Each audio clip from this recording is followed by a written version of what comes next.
ਸਤਿ ਸ਼੍ਰੀ ਅਕਾਲ Punjabi radio USA ਦੇ ਉੱਤੇ ਸਵਾਗਤ ਹੈ। ਮੈਂ ਰਾਜਕਨਵੀਰ ਸਿੰਘ। ਹਰਜੋਤ ਸਿੰਘ ਜੀ ਸਵਾਗਤ ਹੈ। ਸਤਿ ਸ਼੍ਰੀ ਅਕਾਲ ਜੀ। ਸਤਿ ਸ਼੍ਰੀ ਅਕਾਲ, ਧੰਨਵਾਦ ਜੀ ਆਇਆਂ ਨੂੰ। ਪੰਜਾਬੀ ਰੇਡੀਓ USA ਦੇ ਜਿੰਨੇ ਵੀ ਸਰੋਤੇ ਸਾਡੇ ਸਾਰੇ ਹੀ AM ਸਟੇਸ਼ਨ FM ਸਟੇਸ਼ਨ ਘਰਾਂ ਦੇ ਵਿੱਚ ਰੇਡੀਓ ਸੈਟਸ ਦੇ ਰਾਹੀਂ ਟੈਲੀਫੋਨ ਦੇ ਰਾਹੀਂ Facebook YouTube ਤੇ ਲਾਈਵ ਦੇਖ ਰਹੇ ਹੋ ਸੁਣ ਰਹੇ ਹੋ ਸਾਰਿਆਂ ਨੂੰ ਜੀ ਆਇਆਂ ਨੂੰ ਤੇ ਬਹੁਤ ਹੀ ਪਿਆਰ ਤੇ ਸਤਿਕਾਰ ਭਰੀ ਸਤਿ ਸ਼੍ਰੀ ਅਕਾਲ। ਬ੍ਰੇਕਿੰਗ ਨਿਊਜ਼ ਲੈ ਕੇ ਹਾਜ਼ਰ ਹਾਂ। ਰਾਸ਼ਟਰਪਤੀ ਬਾਈਡਨ ਪ੍ਰੈਜ਼ੀਡੈਂਟ ਰੇਸ ਦੇ ਵਿੱਚੋਂ ਡ੍ਰੌਪ ਆਊਟ ਕਰ ਗਏ ਨੇ। ਹੁਣੇ ਉਹਨਾਂ ਨੇ ਕੁਝ ਸਮਾਂ ਪਹਿਲਾਂ ਇੱਕ ਟਵਿੱਟਰ ਦੇ ਉੱਤੇ ਜੋ ਪਹਿਲਾਂ ਟਵਿੱਟਰ ਸੀ ਹੁਣ ਐਕਸ ਹਾਊਸ ਦੇ ਉੱਤੇ ਚਿੱਠੀ ਲਿਖ ਕੇ ਸਾਰੇ ਹੀ ਅਮਰੀਕਨ ਨੂੰ ਸੰਬੋਧਨ ਕਰਦੇ ਹੋਏ ਕਿਹਾ ਵੀ ਉਹ ਹੁਣ ਇਸ ਪ੍ਰੈਜ਼ੀਡੈਂਟ ਰੇਸ ਚੋਂ ਜਿਹੜੀ 2024 ਦੇ ਵਿੱਚ ਨਵੰਬਰ 'ਚ ਇਲੈਕਸ਼ਨ ਹੋਣੀ ਆ ਉਸ ਦੇ ਵਿੱਚ ਉਹ ਨਹੀਂ ਹੋਣਗੇ ਤੇ ਉਹਨਾਂ ਨੇ ਨਾਲ ਦੇ ਨਾਲ ਜਿਹੜੀ ਮੌਜੂਦਾ ਉਪ ਰਾਸ਼ਟਰਪਤੀ ਕਮਲਾ ਹੈਰਿਸ ਆ ਉਸ ਨੂੰ ਅੰਡੋਰਸ ਕਰ ਦਿੱਤਾ ਆ। ਪਿਛਲੇ ਵੀਕ ਅੱਜ ਤੋਂ ਪੂਰੇ ਇੱਕ ਵੀਕ ਪਹਿਲਾਂ ਜਿਹੜੇ ਸਾਬਕਾ ਰਾਸ਼ਟਰਪਤੀ ਟਰੰਪ ਆ ਉਹਨਾਂ ਦੀ ਅਸੈਸੀਨੇਸ਼ਨ ਦਾ ਅਟੈਂਪਟ ਹੋਇਆ ਸੀ।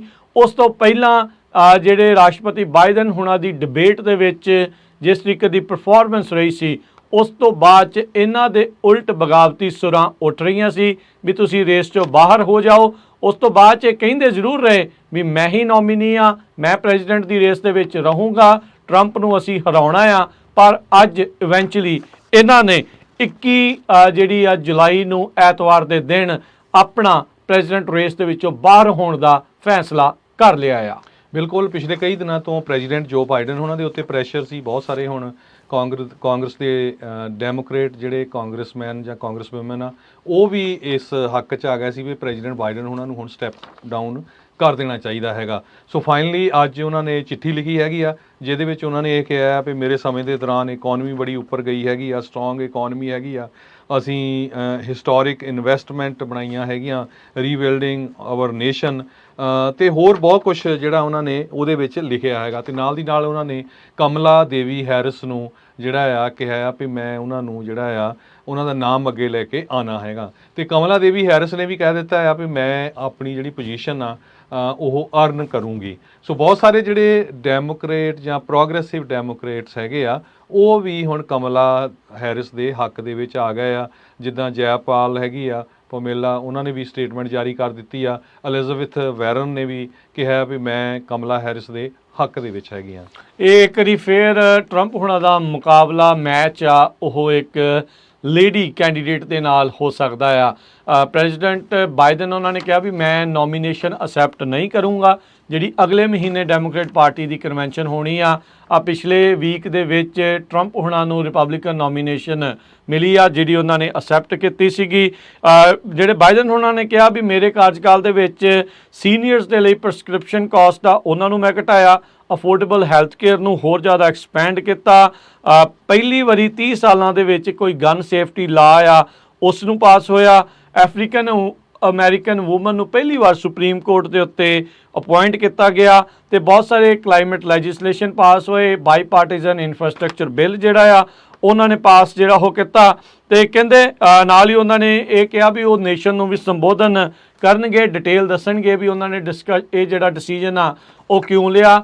ਸਿਹਤ ਨੂੰ ਦੇਖਦੇ ਹੋਏ ਅਤੇ ਨਾਲ ਦੇ ਨਾਲ ਡੈਮੋਕ੍ਰੇਟ ਪਾਰਟੀ ਦੇ ਹੀ ਦਬਾਅ ਨੂੰ ਦੇਖਦੇ ਹੋਏ ਉਹਨਾਂ ਨੇ ਲੱਗਦਾ ਵੀ ਇਹ ਫੈਸਲਾ ਲੈਣਾ ਪਿਆ। ਹਰਜੋਤ ਸਿੰਘ ਜੀ ਵੱਡੀ ਜਿਹੜੀ ਗੱਲ ਆ ਸਰੋਤਿਆਂ ਦਰਸ਼ਕਾਂ ਨੂੰ ਦੱਸ ਜਾਈਏ, ਵੱਡੀ ਗੱਲ ਇਹ ਆ ਵੀ ਜਿਹੜੇ ਲੋਕਾਂ ਨੇ ਮਿਲੀਅਨਸ ਆਫ ਲੋਕਾਂ ਨੇ ਬਾਈਡਨ ਹੋਣਾ ਦੇ ਲਈ ਪ੍ਰਾਇਮਰੀ 'ਚ ਵੋਟਾਂ ਪਾਈਆਂ ਕੀ ਉਹ ਠੱਗੇ ਮਹਿਸੂਸ ਕਰਨਗੇ ਜਾਂ ਉਹ ਸੋਚ ਰਹੇ ਆ ਵੀ ਬਾਈਡਨ ਹੋਣਾ ਨੇ ਸਹੀ ਫੈਸਲਾ ਲੈ ਲਿਆ ਆ।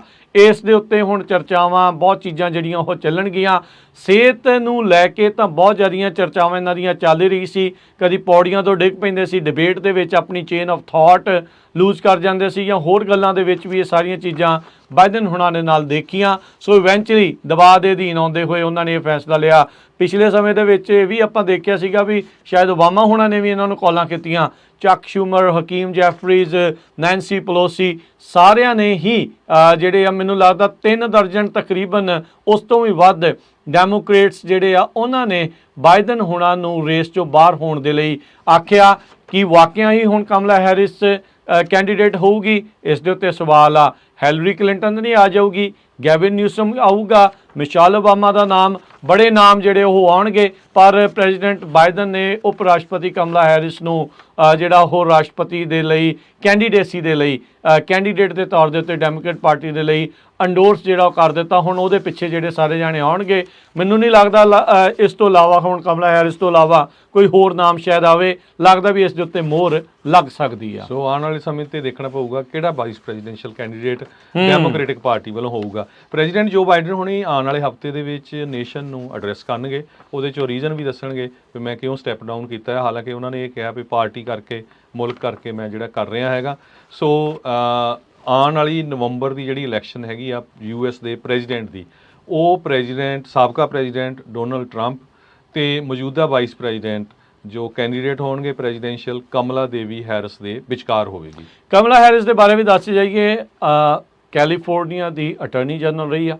ਅਟਾਰਨੀ ਜਨਰਲ ਹੁੰਦਿਆਂ ਹੋਇਆਂ ਸਿੱਖਾਂ ਦੇ ਨਾਲ ਉਹਦਾ ਸੰਬੰਧ ਇਸ ਤਰੀਕੇ ਦਾ ਰਿਹਾ ਆ ਵੀ ਇੱਥੇ ਸਾਡੇ ਇੱਕ ਦਸਤਾਰਧਾਰੀ ਕਰੈਕਸ਼ਨਲ ਆਫਿਸਰ ਕੰਮ ਕਰਨਾ ਚਾਹੁੰਦੇ ਸੀ, ਪਰ ਉਸ ਦੇ ਉਲਟ ਸਟੇਟ ਵੱਲੋਂ ਉਹਨਾਂ ਨੇ ਜਿਹੜਾ ਉਹ ਲੜਿਆ ਸੀਗਾ, ਕੇਸ ਵੀ ਜਿਹੜਾ ਉਹ ਲੜਿਆ ਸੀ। ਫਿਰ ਇਹ ਸੈਨੇਟਰ ਵੀ ਜਿਹੜੇ ਆ ਕੈਲੀਫੋਰਨੀਆ ਦੇ ਲਈ ਰਹੇ ਆ ਤੇ ਪਿਛਲੇ 3.5 ਸਾਲ ਤੋਂ ਉਪ ਰਾਸ਼ਟਰਪਤੀ ਦੇ ਅਹੁਦੇ ਦੇ ਉੱਤੇ ਜਿਹੜਾ ਉਹ ਰਹੇ ਨੇ। ਇਹਦੇ 'ਚ ਐਡ ਕਰਦਾ ਜਾਵਾਂ ਰਾਜਕਰਮੀ ਸਿੰਘ, ਜਦੋਂ ਕਮਲਾ ਦੇਵੀ ਹੈਰਿਸ ਅਟਾਰਨੀ ਜਨਰਲ ਸੀਗੇ ਕੈਲੀਫੋਰਨੀਆ ਦੇ, ਉਹਨਾਂ ਨੇ ਇੱਕ ਦਸਤਾਰਧਾਰੀ ਸਿੱਖ ਦੇ ਅਗੇਂਸਟ ਜਿਹੜਾ ਸਟੈਂਡ ਲਿਆ ਸੀ, ਕਿਉਂਕਿ ਯੂਨੀਅਨਸ ਅਗੇਂਸਟ ਸੀਗੀਆਂ, ਕਿਉਂਕਿ ਉਹ ਕਰੈਕਸ਼ਨਲ ਆਫਿਸਰ ਦੇ ਲਈ 22 ਨਾਨ ਪ੍ਰੋਫਿਟ ਆਰਗੇਨਾਈਜੇਸ਼ਨ ਜਿਨ੍ਹਾਂ ਦੇ ਵਿੱਚ ACLU ਵੀ ਸੀ, ਉਹਨਾਂ ਨੇ ਕੇਸ ਲੜਿਆ ਤੇ ਉਹ ਸਿੱਖ ਕੇਸ ਜਿੱਤਿਆ ਤੇ ਬਾਅਦ ਦੇ ਵਿੱਚ ਉਸਨੇ ਜੌਬ ਜੁਆਇਨ ਵੀ ਕੀਤੀ ਜਾਂ ਕਰੈਕਸ਼ਨਲ ਆਫਿਸਰ ਦੇ ਜਿਹੜਾ ਉਹ ਤੌਰ ਦੇ ਉੱਤੇ ਸੀਗਾ।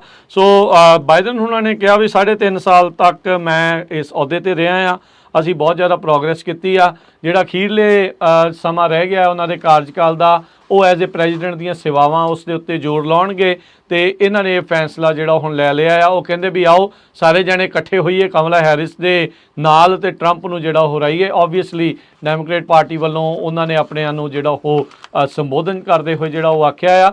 ਸੋ ਵੱਡੀ ਚੇਂਜ ਜਿਹੜੀ ਉਹ ਆ ਗਈ ਆ।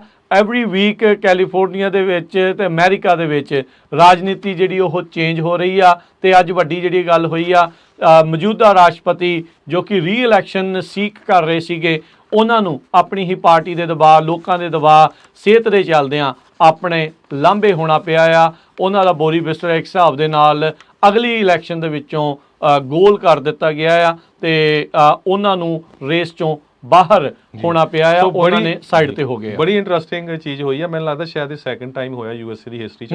ਪ੍ਰਾਇਮਰੀ ਇਲੈਕਸ਼ਨ ਹੋ ਚੁੱਕੀ ਆ ਜਿੱਥੇ 100 ਦਿਨ ਤੋਂ ਘੱਟ ਦਾ ਜਾਂ ਵਕਤ ਰਹਿ ਗਿਆ ਆ। ਸੋ ਹੁਣ ਡੈਮੋਕ੍ਰੈਟਿਕ ਨੈਸ਼ਨਲ ਕਨਵੈਨਸ਼ਨ ਹੋਣੀ ਆ, ਉੱਥੇ ਜਿਹੜੇ ਡੈਮੋਕ੍ਰੇਟ ਡੈਲੀਗੇਟਸ ਹੋਊਗੇ ਉਹ ਹੁਣ ਕਮਲਾ ਹੈਰਿਸ ਦੇ ਹੱਕ ਵਿੱਚ ਆਉਂਦੇ ਆ ਜਾਂ ਕੀ ਸਟੈਂਡ ਹੋਊਗਾ। ਮੈਨੂੰ ਲੱਗਦਾ ਬਹੁਤ ਜ਼ਿਆਦਾ ਤਮਾਸ਼ਾ ਵੀ ਹੋਊਗਾ, ਕੀ ਪਤਾ ਕਿਹਦਾ ਨਾਮ ਜਿਹੜਾ ਉਸ ਦੇ ਵਿੱਚ ਆ ਜਾਣਾ। ਹਰ ਇੱਕ ਸੋਚ ਰਿਹਾ ਹੋਊਗਾ ਵੀ ਸ਼ਾਇਦ ਮੇਰਾ ਨੰਬਰ ਆ ਜਾਵੇ। ਹੋ ਸਕਦਾ ਮਿਸ਼ੀਗਨ ਦੀ ਗਵਰਨਰ ਸੋਚ ਰਹੀ ਹੋਵੇ ਵੀ ਮੇਰਾ ਨੰਬਰ ਜਿਹੜਾ ਐਜ਼ ਏ ਵਾਈਸ ਪ੍ਰੈਜ਼ੀਡੈਂਟ ਆ ਜਾਊਗਾ। ਕਿ ਦੋਨੋਂ ਫੀਮੇਲਸ ਜਿਹੜੀਆਂ ਆ ਉਹ ਇਸ ਵਾਰ ਡੈਮੋਕ੍ਰੇਟ ਪਾਰਟੀ ਦੀ ਜਿਹੜੀ ਟਿਕਟ ਦੇ ਉੱਤੇ ਹੋ ਸਕਦੀਆਂ ਆ, ਜਾਂ ਇਸ ਦੇ ਨਾਲ ਕੋਈ ਸਵਿੰਗ ਸਟੇਟ ਦੇ ਵਿੱਚੋਂ। ਕਿ ਆਸਰਾ ਹੀ ਇਹੀ ਆ, ਪੈਨਸਿਲਵੇਨੀਆ, ਓਹਾਇਓ ਦੇ ਵਿੱਚੋਂ JD ਵੈਂਸ ਨੂੰ ਟਰੰਪ ਉਹਨਾਂ ਨੇ ਚੁਣਿਆ, ਉਹ ਸਵਿੰਗ ਸਟੇਟ ਆ। ਹੋ ਸਕਦਾ ਵੀ ਪੈਨਸਿਲਵੇਨੀਆ ਦੇ ਵਿੱਚੋਂ ਕਿਸੇ ਇੱਕ ਨੂੰ ਜਿਹੜਾ ਉਹ ਚੁਣਿਆ ਜਾਵੇ, ਜਾਂ ਉਸ ਇਲਾਕੇ ਦੇ ਵਿੱਚੋਂ ਉਹਨਾਂ ਸੂਬਿਆਂ ਦੇ ਵਿੱਚ ਚੁਣਿਆ ਜਾਵੇ ਜਿੱਥੇ ਦੀ ਸਵਿੰਗ ਵੋਟ ਦੀ ਇਸ ਟਾਈਮ ਜ਼ਰੂਰਤ ਹੈਗੀ ਆ ਡੈਮੋਕ੍ਰੇਟ ਪਾਰਟੀ ਨੂੰ, ਜੇ ਉਹ ਟੱਕਰ ਦੇਣਾ ਚਾਹੁੰਦੇ ਆ ਟਰੰਪ ਨੂੰ। ਕੱਲ੍ਹ ਤੱਕ ਪਤਾ ਲੱਗਣ ਗਿਆ ਵੀ ਨਵੀਆਂ ਪੋਲਸ ਕੀ ਆਖਦੀਆਂ ਨੇ, ਕੀ ਜਿਹੜਾ ਕਮਲਾ ਹੈਰਿਸ ਦੇ ਨਾਲ ਟਰੰਪ ਉਹਨਾਂ ਦੀ ਜਿਹੜੀ ਹੈਡ ਟੂ ਹੈਡ ਟੱਕਰ ਦੇ ਵਿੱਚ ਕੌਣ ਜਿੱਤਦਾ ਆ, ਕੌਣ ਜਿਹੜਾ ਉਹ ਹਾਰਦਾ ਹੈ। ਪਰ ਮੌਜੂਦਾ ਪੋਲਸ ਦੇ ਵਿੱਚ ਟਰੰਪ ਹੁਣੀ ਅਜੇ ਵੀ ਜਿਹੜੇ ਲੀਡਸ ਦੇ ਵਿੱਚ ਨਜ਼ਰ ਆ ਰਹੇ ਆ। ਬਾਈਡਨ ਹੁਣਾਂ ਦੇ ਰੇਸ ਚੋਂ ਬਾਹਰ ਹੋਣ ਦੇ ਉੱਤੇ ਕਈ ਜਿਹੜੇ ਡੈਮੋਕ੍ਰੇਟਸ ਨੇ ਉਹਨਾਂ ਦਾ ਧੰਨਵਾਦ ਕੀਤਾ, ਕਹਿੰਦੇ ਵੀ ਤੁਸੀਂ ਸੈਲਫਲੈਸ ਡਿਸੀਜਨ ਜਿਹੜਾ ਉਹ ਲੈ ਲਿਆ। ਕਿਉਂਕਿ ਹਰਜੋਤ ਸਿੰਘ ਜੀ ਇਹਦੇ ਵਿੱਚ ਕੋਈ ਦੋ ਰਾਵਾਂ ਨਹੀਂ ਆ ਵੀ ਕੋਈ ਰਾਸ਼ਟਰਪਤੀ ਹੋਵੇ ਤਾਂ ਉਹਨੂੰ ਸਾਈਡ ਤੇ ਕਰਨ ਦੀ ਕੋਸ਼ਿਸ਼ ਕੀਤੀ ਹੋਵੇ, ਉਹਦੀ ਈਗੋ ਵੀ ਵਿੱਚ ਆ ਜਾਂਦੀ ਆ। ਪਰ ਫਿਰ ਵੀ ਉਹਨਾਂ ਨੇ ਇਹ ਜਿਹੜਾ ਉਹ ਕੀਤਾ ਆ, ਇਹ ਡੈਮੋਕ੍ਰੇਟਸ ਜਿਹੜੇ ਉਹ ਕਹਿ ਰਹੇ ਆ। ਸੋ ਦੇਖੋ ਇਹ ਫੈਸਲਾ ਕੀ ਜਿਹੜਾ ਉਹ ਸਾਬਤ ਕਰਦਾ ਆ। ਇਹ ਕਹਿੰਦੇ ਰਹੇ ਆ ਵੀ democracy is on the ballot, ਤੇ ਖੁਦ ਡੈਮੋਕ੍ਰੇਟ ਤਰੀਕੇ ਦੇ ਨਾਲ ਇਲੈਕਟ ਕੀਤਾ ਇਹਨਾਂ ਦਾ ਕੈਂਡੀਡੇਟ ਆ, ਉਸ ਨੂੰ ਹੁਣ ਲਾਂਭੇ ਕਰ ਦਿੱਤਾ ਗਿਆ ਆ। ਬੜੇ ਸਵਾਲ ਨੇ, ਬੜੇ ਵਿਵਾਦ ਨੇ, ਬੜੀਆਂ ਚਰਚਾਵਾਂ ਨੇ। ਸੋ ਇੱਥੇ ਹੀ ਆਪਾਂ ਇਜਾਜ਼ਤ ਲੈਂਦੇ ਹਾਂ ਸਰੋਤਿਆਂ ਤੋਂ। ਪਿਆਰ ਭਰੀ ਸਤਿ ਸ਼੍ਰੀ ਅਕਾਲ। ਹੋਰ ਅਪਡੇਟਸ ਦੇ ਲਈ ਜੁੜੇ ਰਹੋ ਪੰਜਾਬੀ ਰੇਡੀਓ।